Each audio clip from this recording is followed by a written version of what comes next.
षडानंद कार्तिकेय को मैंने विद्या का अध्ययन कराया। पर कार्तिकेय जी के मन में मैंने विद्या का अध्ययन करा दिया और अध्ययन कराने के बाद में कार्तिकेय जी मेरे पास में मेरा हाथ पकड़कर खींचकर मुझसे बोलते हैं, मुझे ओम का अर्थ बताइए। ब्रह्मा जी के शब्द सुनिएगा जरा। पुष्कर राज की धरा पर बैठकर अपन ब्रह्मा शिव पुराण की कथा सुन रहे हैं, उनकी एक एक शब्द का स्मरण करिएगा। ब्रह्मा जी ने कहा, षडानंद कार्तिकेय, थोड़ा डीले कम करो बाबू। ब्रह्मा जी बोलते हैं कि षडानंद कार्तिकेय जी ने मेरा हाथ पकड़ा और हाथ पकड़कर ब्रह्मा जी कहते खींच कर बोला कि मुझे ओम का अर्थ बताइए।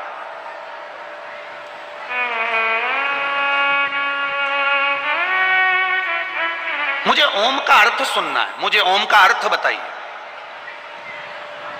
अब जब ब्रह्मा जी ने भगवान शंकर से कहा, भरी सभा लगी है, भरी सभा, 33 कोटि देवता बैठे हैं और ब्रह्मा जी कह रहे हैं कि ये कार्तिकेय जो खड़ा है सभा के अंदर, आपका पुत्र कार्तिकेय जो खड़ा है, इसने मेरा हाथ पकड़कर कहा कि मुझे ओम का अर्थ बताइए। तब मैंने कार्तिकेय से कहा, सुनो कार्तिकेय, अभी तुम कुछ पढ़ लिख लो, फिर मैं ओम का अर्थ बताऊंगा।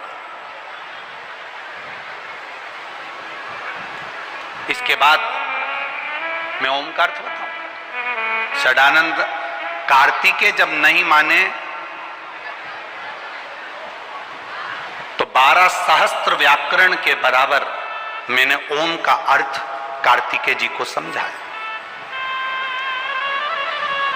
12 सहस्त्र व्याकरण के बराबर मैंने कार्तिकेय जी को ओम का अर्थ समझाया और 12 सहस्त्र व्याकरण के एक एक काव्य से मैंने षडानंद कार्तिकेय जी को समझा दिया। उसके बाद भी षडानंद कार्तिकेय जी के मन को यह ना भाया और षडानंद कार्तिकेय जी ने फिर मेरा हाथ पकड़ा और हाथ पकड़कर कहा, ये ओम का अर्थ है।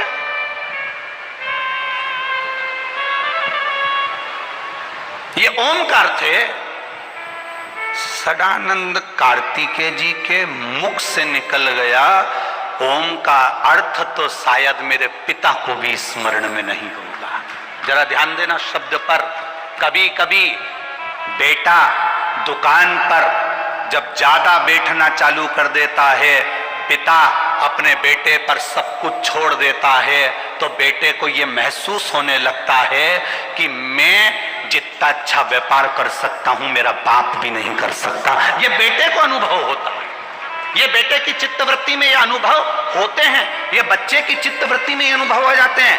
पढ़ा लिखा लड़का अपने पिता को ये सोचता है कि इन्होंने क्या पढ़ाई करी, तुम्हारा समय दूसरा था, हमारा समय दूसरा है, हमने जितना पढ़ा शायद आपने नहीं पढ़ा होगा, पर स्मरण में रहे बाप बाप होता है और बेटा बेटा होता है, उसके स्मरण में रहना चाहिए ये शब्द, ये संबोधन।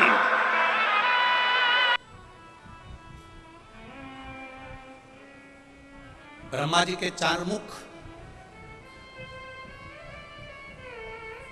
ब्रह्मा जी के चारों मुख और 4 मुख से ब्रह्मा जी नयनों से अश्रु बहा रहे हैं, आंसू। कभी ब्रह्मा रोया है क्या?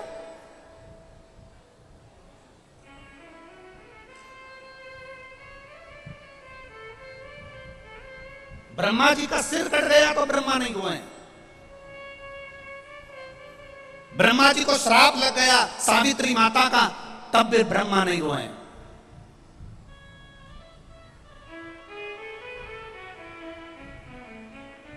ब्रह्मा के शीश से बट का वृक्ष बन गया, ब्रह्मा के रक्त से कर्मनाशा नदी बह गई, ब्रह्मा नहीं रोए हैं। पर आज भरी सभा है, सब बैठे हैं और ब्रह्मा के 4 मुख के नेत्रों से अश्रु बह रहा, आंसू।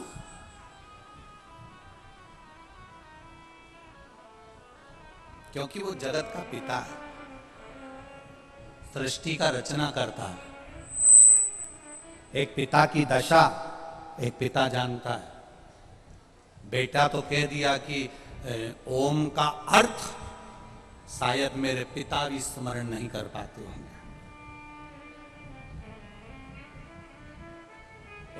एक लड़का अगर मैं बेटों से निवेदन करूंगा, पिता वो दौलत है जो चले जाता है ना तो समझ लेना कि तुम्हारी तिजोरी का खजाना लुट गया। पिता वो दौलत है, पिता वो जायदाद है।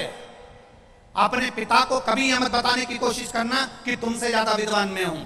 अपने पिता को कभी यह बताने की कोशिश मत करना कि तुमसे अच्छी दुकान में चला लेता हूं। अपने पिता को कभी यह बताने का प्रयास मत करना कि तुमसे अच्छी नौकरी में कर रहा हूं। अपने पिता को यह कभी बताने का प्रयास मत करना कि तुम जितना नहीं कमाए उससे दुगना मैंने कमाकर गाड़ी खरीदी, बंगला खरीदा, ये बनाया, जेवर बनाया, ये करा, वो करा। अपने पिता को कभी ये मत बताना कि मैं जितना कर सकता हूं उतना तुमने नहीं करा, क्योंकि पिता की बराबरी तुम कभी नहीं कर सकते। क्योंकि पिता पिता होता है, उसने अपना पूरा जीवन जो कमाया वो तेरी विद्या में लगाया, जो कमाया तेरी पढ़ाई में लगाया, जो कमाया तुझे अव्वल बनाने में लगा दिया। खुद दुकान पर भूखा रह रह कर शुगर की बीमारी कर ली। टिफिन आता था, नहीं खाता था। थोड़े दो ग्राहक और देख लेता हूं, दो ग्राहक और देख लेता हूं, थोड़ी देर से खाना खाऊंगा, थोड़ी देर से भोजन करूंगा, थोड़ी देर से रोटी खाऊंगा। दो ग्राहक के चक्कर में मेरे बेटे की फीस जमा करना है। बाहर पढ़ने गया है, मुंबई पढ़ने गया है, पूना पढ़ने गया है, जयपुर पढ़ने गया है, कोटा पढ़ने गया है, जोधपुर गया है, मेरे बेटे की फीस जमा करना है। वो दो ग्राहक ज्यादा के चक्कर में भूखा रहता रहता रहता रहता बीपी और शुगर की बीमारी कर ली। उस पिता की होड़ मत करना जिसने अपने शरीर का एक एक रक्त केवल तेरी जिंदगी बनाने में लगा दिया। उस पिता के ऊपर तो तुझे गौरव उत्पन्न होना चाहिए।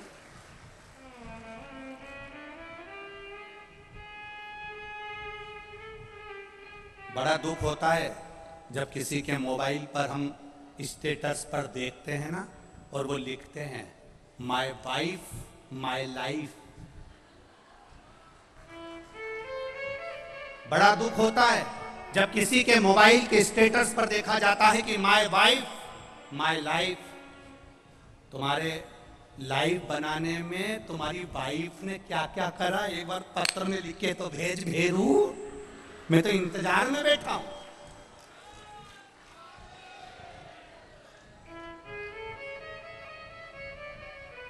वाइफ तुम्हारी लाइफ नहीं बनाएगी, वाइफ तुम्हारे बच्चों की लाइफ बनाएगी, ये निश्चित है। वाइफ, हाँ, वाइफ किस जगह पर खड़ी होती है? वाइफ लाइफ कब होती है?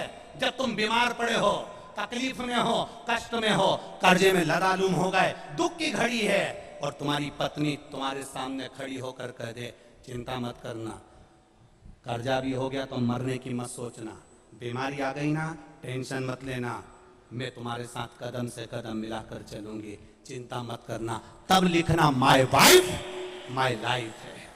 ये मुझे ज्ञान दे रही है, ये मुझे समझा रही है, ये मुझे ज्ञान का स्मरण करा रही है। और नहीं तो अपने मोबाइल पर लिखना चाहिए my father my mother my life. मेरा पिता और मेरी माँ ही मेरी लाइफ है, जिसने मेरी जिंदगी बनाई है। हम तुम्हारी पत्नी का विरोध नहीं कर रहे, क्योंकि हमें तुम्हारी पत्नी का विरोध करना भी नहीं है। जैसी मिली है तुम निभा रहे हो, हम तुम्हारी पत्नी का क्या विरोध करें। हमारा इतना सा कहना है, तुम्हारी पत्नी तुम्हारी दुख की घड़ी में सामने खड़ी हो, तुम्हारी पत्नी तुम्हारे दुख के समय पर तुम्हारे सामने खड़े होकर कह रही हो चिंता मत करो, कोई बात नहीं, पैसा नहीं है ना, आपकी बार साड़ी नहीं लेंगे करवा चौथ पर, मेरे पास बहुत पड़ी है, जेवर पड़ा है, तुम चिंता मत करना। अगर दुख की घड़ी आ भी गई, पूरा जेवर उठाकर दे दूंगी, तुम्हें कर्जे से मुक्त कर दूंगी, तुम चिंता मत करना, तुम चिंता मत करना। एक बात याद रखना, जब हमारे घर में दुख आता है तब हमारे घर का सोना बैंक में जाता है या दुकान पर जाता है, काय के लिए? गिरवे रखने के लिए या बिकने के लिए? बोलो सही है कि गलत है? जब दुख आता है तब घर का सोना दुकान पर जाता है, जब दुख आता है घर का सोना सुनार की दुकान पर जाता है। सुनार को पूछता है तुम तो हमारे परिचित हो, ऐसा क्या तकलीफ आ गई जो? ब्रह्मा जी की आंख में आंसू थे, शिव जी ने दृष्टि कर दी। शंकर जब दृष्टि करता है तो फिर सब काम हो गया।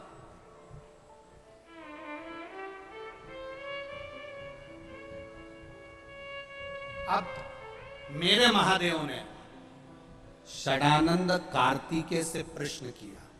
अभी तक कार्तिकेय ने क्या कहा था कि ओम का अर्थ शिव भी नहीं जान सकते।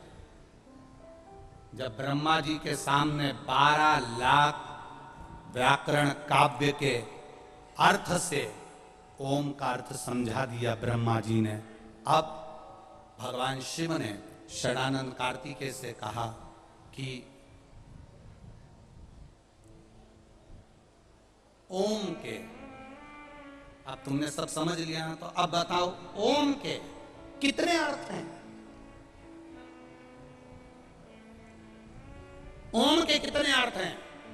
षडानंद कार्तिकेय के चरणों में पड़ गए, पिताजी मुझे ओम के अर्थ नहीं मालूम। ओम के कितने अर्थ हैं मुझे नहीं मालूम। शंकर भगवान ने कहा कार्तिकेय, कौटि कौटि जन्म व्यक्ति ले ले, हजारों हजारों जन्म व्यक्ति ले ले, सतयुग त्रेता द्वापर कलयुग, फिर सतयुग, फिर त्रेता, फिर द्वापर, फिर कलयुग, फिर सतयुग, ऐसे ना जाने कितने युग निकल जाते हैं, तो भी दुनिया के लोग ना ओम को जान पाते हैं, ना शिव को पहचान पाते हैं। वो शिव है कौन? पत्रकार बंधु जब हमारे पास में आते हैं तो प्रश्न करते हैं, आप शिव को कितना जानते हो? पत्रकार बंधु जब हमारे पास में आते हैं, कई बार पत्रकार वार्ताओं में यह प्रश्न छिड़ता है, आप शंकर को कितना जानते हो, आप शिव को कितना जानते हो? हमारा एक ही उसका उत्तर रहता है कि हम शिव को नहीं जानते, बिल्कुल नहीं जानते, क्योंकि ये शरीर मनुष्य का है, ये शंकर को कैसे जान सकता है? पर इतना जरूर जानते हैं, हम शंकर को नहीं जानते, पर शंकर अपने जीव को जरूर जानता होगा, बस इतना जरूर। आप शिव के मंदिर जाइए, आप शंकर के मंदिर जाइए, आप राम के मंदिर जाइए, आप कृष्ण के मंदिर जाइए, आप देवालय जाइए, आप